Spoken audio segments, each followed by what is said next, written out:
Hi, my name's Jai. I'm the Field Application Engineer and Trainer for BenQ Australia.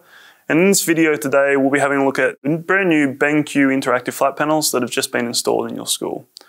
We'll be having a look at a hardware overview of our panel and what it's capable of, how we can connect our devices as well. We'll be having a look at how we can utilize our user interface here in our home screen. And we'll also be having a quick look at some shortcuts and how we can annotate outside of our whiteboarding program. To start with, obviously, we need to have a look and see how we can turn our panel on. And you'll notice along our panel we have a soundbar. And on the very right-hand side of our soundbar here, you can see we have some hotkeys. So starting from the left side here, we have our power button. You simply tap that button to turn our panel on. To turn the panel off, you would just press and hold that button. Next door to our power button, we have our home screen button. And that allows us to bounce back to this screen that you can see right now. So whether we're in a different application or we have a different source connected, like our PC, and we'll talk about that a little bit later on, we're able to always navigate back to this central position here. We have our back button, and so we're able to select that and go back to our last function. We have our settings button, which brings up our settings menu. And then next door to that, we have our volume up and down. So some really handy shortcuts there to navigate around your panel in case you get lost or you're not quite sure where to navigate to next. You'll also notice on our soundbar, we have ports that allow us to plug in our devices and connect our devices. So whether that's a computer, a Windows computer or a Mac, we can even connect our phones and tablets to this by hardwiring straight into these ports. So on the far left-hand side here, we have a Type-C or a USB-C port. And that's a one cable solution, so we can connect our Macs or our Windows 10 PCs that have that port. The same with tablets and phones as well, and connect them directly to that port. The great thing about USB-C is that it conveys a lot of functionality. So it obviously carries video and audio from your device. Depending on the device, it can actually charge that as well. And it also conveys touch functionality. So we can plug in our MacBook, for instance, straight into the panel. The source will automatically switch to that MacBook, and we can control our MacBook via the touchscreen on the panel. The same goes for Windows devices as well. Next door to that Type-C port, we have our HDMI and our touch USB port. And so for older devices, Windows computers and older Macs as well, we can connect those via the HDMI port, and that will convey both audio and video. And then with a separate USB touch cable, we can plug that into our computer and plug that into the panel, and we can once again control our computer from the panel itself and navigate around our content. So the great thing about this is that as a teacher, you don't need to be running back and forth from your device, sitting at your desk, back to the panel to change content. We can do that right away, straight from the front of the classroom, so students' focus remains really strong. Next door to that, we have two USB ports, so USB 3 ports, and what this allows us to do is essentially connect our USB drive or hard drive straight into these ports and access the content on those drives natively on the panel. If we just have our USB drive, plug it straight in, we can access that from our file manager, and we'll have a look at our file manager a little bit later on and how to navigate through that as well. Now, I mentioned before, this is our home screen here, and this is in obviously 4K resolution. And you'll notice that we have three main icons along the front of the panel there: wireless projection, whiteboard, and file manager. We'll have a look at some of these features today, but all of these will be covered in subsequent videos as well, so make sure you check those out too. What you'll notice down the bottom of our home screen here are three main icons. The first icon is our source selection. So all we need to do is tap that. We can use our pens here, or we can use our fingers. And you'll notice here with the source selection, we can change what input we want to use there. So once again, if we've plugged our computers in here via USB-C or HDMI, we also have VGA and DisplayPort ports in the rear of our machine there. We can simply tap on the source we want and change the source by using this screen. Next door to our input selection, we have our settings button. So once again, it'll bring up our input source here, so we can also use that settings icon to do so. But you'll notice we have subsequent tabs here along the top of our screen. The first one we'll have a look at is the general tab, and this allows us to change the volume and obviously the brightness of our screen as well. And these are just sliding tabs, and we can just slide those back and forth as we see fit. You'll also notice that we have two other functions here, which are eye care and auto backlight. So classroom care is something we're really passionate about here at BenQ. And obviously if we're staring at bright devices all day, every day, it can take a real toll on your eyes and the strain on your eyes as well. And so eye care is similar to what you'll find on your personal devices like night mode.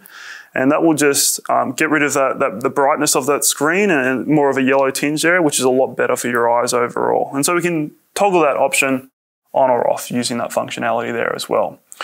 The next tab that we'll have a look at here is our network tab. And obviously all our devices, we're used to them being online, and our BenQ interactive flat panels are no different. And so we can connect these via Ethernet or via Wi-Fi. Wi-Fi just runs on a separate dongle that you just plug into the rear USB port there. And so if we want to connect via Wi-Fi here, we just select the Wi-Fi option. Obviously make sure that this sliding tab is on the on position that you can see here. And this will generate a list of networks that we can currently connect to. Select the appropriate network, then import your settings there to connect to that network. All right, next door to our settings tab here, we'll have a look at our applications and our widgets. So we have two tabs at the top of our menu here. One is apps and one is widgets. You can see we already have a lot of pre-installed applications there that you can use straight out of the box. Applications that you may find useful, things like Firefox, so that's our partnered internet browser. You can just use that like you would in your own devices to navigate the internet. And we'll talk about InstaShare 2 in a subsequent video, which will allow us to wirelessly cast to our panel as well.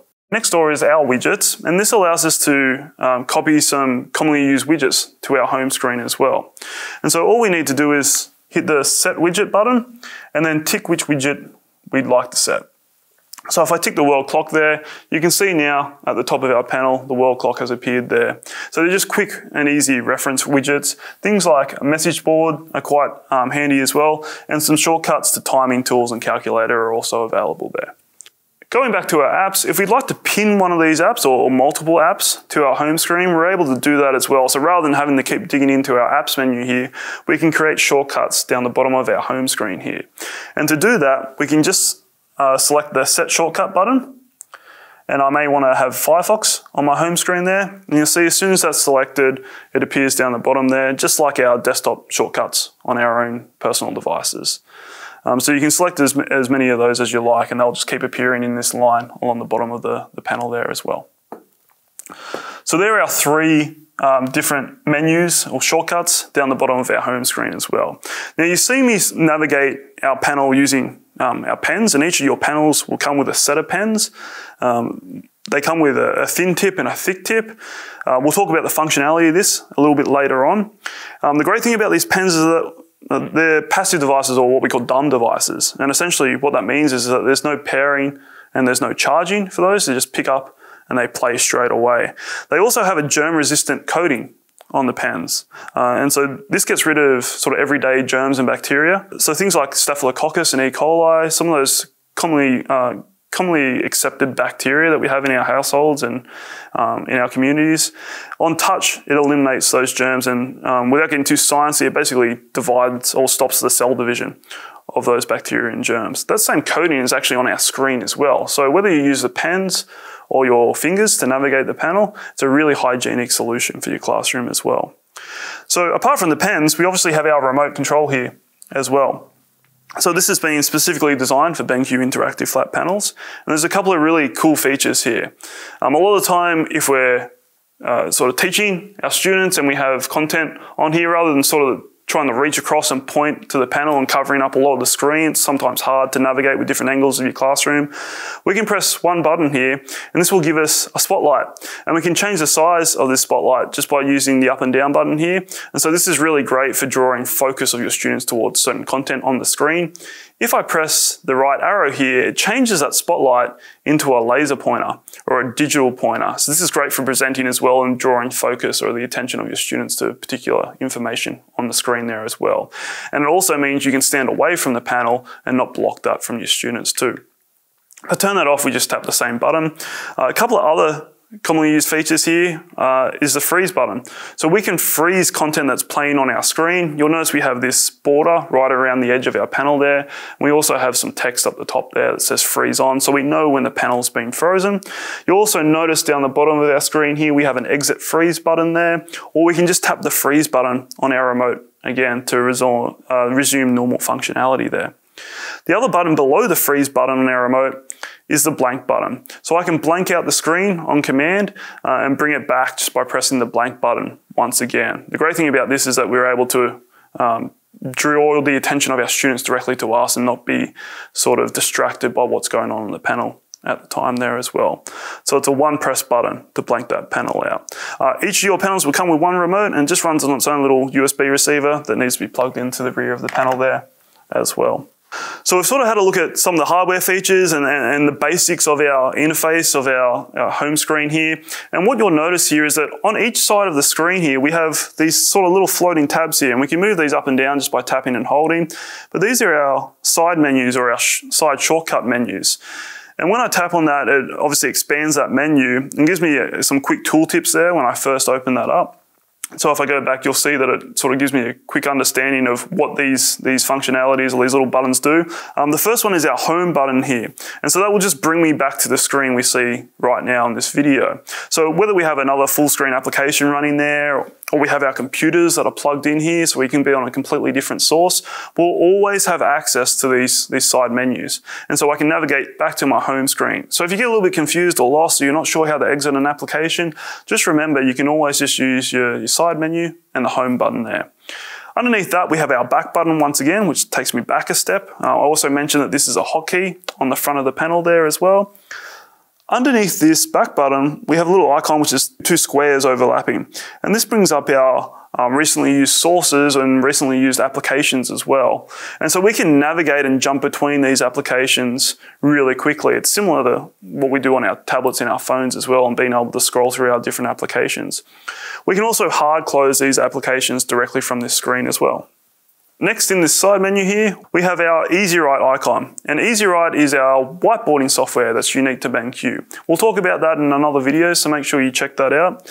But it allows me to jump straight back into that whiteboarding application. So you can imagine you may have your computer plugged in here, and we're looking at content from your computer on the screen, and you might just want to jump straight back into your whiteboard application. The best way to do that, rather than swapping sources and then navigating to the whiteboard, is just using your side menu and jumping straight in using that shortcut. Underneath that, we have our freeze button, so we can obviously freeze directly from the panel. So rather than having to grab our remote control to freeze the panel and freeze the content, we can do that from our side menu, exactly the same functionality, and we can just exit once again, tapping the exit freeze button there.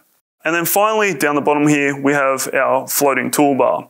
The floating toolbar allows us to annotate outside of that whiteboard space, and we'll have a bit of a deeper dive into that in just a second. Before I jump into that, I want to go through one of these main icons here in the home screen, and that's our file manager.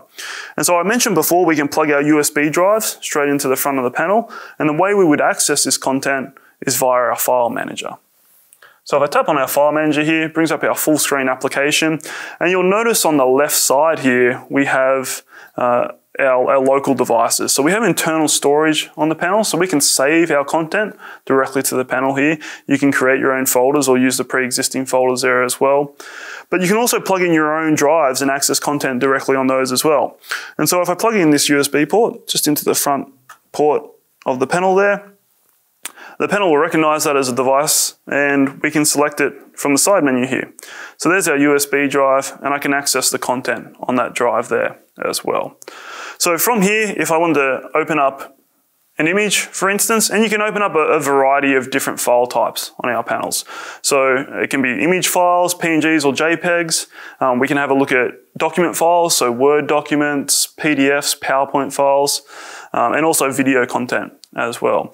So I have a couple of different image files here in this example, and you'll notice on the far right side of our panel here, we have a couple of different menu options here. Select, New Folder, Grid View, and Search. If I want to select one of these files, I can hit the select button here, and then you'll notice it gives me a checkbox next to these files here. I can either select all those files, or I can select an individual file there just by hitting the checkbox.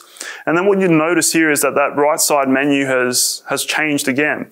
And it allows me to do things like delete that file from my drive, move that file to a different location, copy that file, rename, zip, or look at the details of that file specifically. Obviously, if I copy that file and I select the copy option here, that menu will change once again. So it's an evolving menu, and it gives me that paste functionality that we're used to on our other devices as well. I can hit cancel there to cancel that copy, and it will just take me back to that standard menu there straight away. So the great thing about this is that sometimes we want to save content to our panels, whether it's through our whiteboarding software or something we've downloaded from the internet, but we don't have a chance to rename that or put that in the proper file location. So this file manager allows us to organize our files like we would on our own PC or Mac. So a really handy feature there. Obviously, we can grab our content from our external drives, so you might just want to copy something really quick from your own personal computer and plug that in. And there's also an option to connect your network drives there at your school, if that's something your IT staff want to look into. And further to that, there's also the ability to access cloud drive content as well through OneDrive, Dropbox, or Google Drive. And once again, those files and those storage mediums are all accessible from our file manager.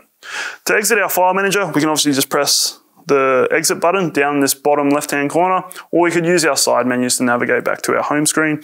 I'm just going to hit the exit button here for now, and that will just take us back to this home screen. So I mentioned the floating toolbar earlier, so let's check that out now. And there's a couple of ways we can access this floating toolbar. This allows us to be able to annotate outside of our whiteboarding software on top of any of our content. Think about the floating tool as a separate layer to what we see on screen. It's just an overlay layer there. And so to generate this floating toolbar or activate this floating toolbar, we can do a 2-finger press on screen here, and we just press and hold and our floating toolbar will appear. We can tap and hold the center icon here just to move this around, just in case it's blocking the content on the screen that we're using. To exit out of this, we can just press the X there. The other way we can access that floating tool is once again from our side menus, and this is where I mentioned it earlier, and just select the floating tool option here, and that will generate that floating tool once again. So what does this do? This allows us to annotate directly outside of our whiteboarding software, like I mentioned before, but we can change the annotation style and the annotation tool here as well. So we can change the thickness using these options on the left-hand side, and we have generic colors across the top there, so we can select those. For instance, I may want red. We can also use a custom color just by pressing the plus button there. And so once again, I can just start drawing here, and you'll notice it's a different color and different thickness of annotation. Next to this annotation tool, and it's set by default there, we can select our highlighter tool. And so this allows us just to highlight over the top of any of our content there. We can also, once again, tap on that highlighter to change the color and the thickness of that highlighting tool as well. Next to that, we've got like a little magic wand, and this just gives us an on-screen laser pointer once again, but it's like a temporary tool that we can use. So if I quickly circle around, you'll notice that it just follows my pen or my finger direction there to draw attention, but not permanently mark that screen there. Next to that, at around 3 o'clock, we have our eraser tool. So obviously if I can annotate, I need to be able to erase. And so by selecting the eraser tool, I can once again just erase whatever I have annotated on there. So really handy to edit what we've already annotated. Next to that, or underneath that I should say, is our little toolbox. And this gives us access to some quick tools. And these tools are actually found in our full version of our whiteboard as well. So we have access to a calculator, a couple of timing tools, so a countdown timer or a stopwatch timer. We can generate team scores and also randomly pick numbers. So it's like a random draw feature there as well. If you're interested in this, you can obviously have a play around with your floating toolbar, but we'll be talking about these features more in depth in our Easy Write 6 whiteboarding video. At around 6 o'clock here, we have a record button. So I can actually record the content on my screen. And so it will record everything that we see on that screen and we'll record it as an MP4 file up to around 60 minutes. We'll talk about recording once again in that whiteboarding video, so make sure to check that out. Next door to that, we have our screenshot function. We have our selection tool as well. So if I want to select an object, I can obviously use our selection tool. But with our camera option here, you'll notice that it brings up an on-screen sort of template here. And we can obviously use these boxes to drag this out and resize. And you'll notice in the center of the screen here, we have another little sub menu. I'll just drag that down a little bit so you can see it. We have a couple of different options here. So we can go to the cross here to exit out of that screenshot. We can select this to go full screen and capture everything that we can see on screen there. We can obviously select that same tool again to go back to how it was in a smaller version. We can save this as its own individual file. So if it's a particular content we want to save as an image file, we can use that Save Disk icon there. And then the other feature we have here is an Easy Write button. So it's this one with a little pencil there. And what this does is screenshot that content that's within that frame and imports it directly into our whiteboard. So why is this a handy feature? We've spoken about being able to use our own content via our USB drive and import that and open that up as well. And we've talked about connecting our devices via USB-C or HDMI and looking at our content on screen there. So the difference with this is, let's say I plug my computer in and have content displayed on screen from my computer. I can use this snapshot feature or this screen capture feature to grab that content that's on our screen and bring it directly back into my whiteboard, eliminating the need to actually use a USB drive and copy content across and access it that way. So it's a really seamless way to get content from a completely different device onto our BenQ interactive flat panel. So once again, if I select this, select the Easy Write button there, it's going to screen cap that image and bring it straight back into our whiteboard. And now I have a whole array of different tools that I can use within that whiteboarding session to edit that content or add to that content during the lesson as well. Now, obviously I've just taken a picture of the desktop here, but once again, imagine I have my computer plugged in, or I'm wirelessly casting from my computer, or I'm even using the Firefox browser built into the panel. I can grab that content and bring it straight in. So I don't have to worry about saving that to a different drive, plugging that drive in, accessing that and importing that content in. It's a really seamless, really efficient way to improve your lesson. Once again, in our whiteboard, I'm just going to go back to home here. If you're interested in learning about our whiteboard, we'll have another video that you can check out that's dedicated specifically to the whiteboard and all the features found within that as well. So to recap, we sort of had a look at our hardware today with our BenQ interactive flat panels and how we can connect our own devices, the pens and the remotes and the functionality with those. We had a look at our user interface, so we know how to navigate around our panels now and how we can obviously navigate through our file manager and access our own files, and obviously general settings, so things like volume and brightness, along with how we can change sources and access our applications. For more information on the whiteboard that we just had a look at, check out that video, and we'll also have another video regarding our InstaShare 2 wireless casting application. So if you're curious on how to sort of free yourself from the panel to be able to walk around your classroom and educate your students but still displaying content wirelessly, make sure to have a look at that. But thanks for watching today, and I hope you found it beneficial.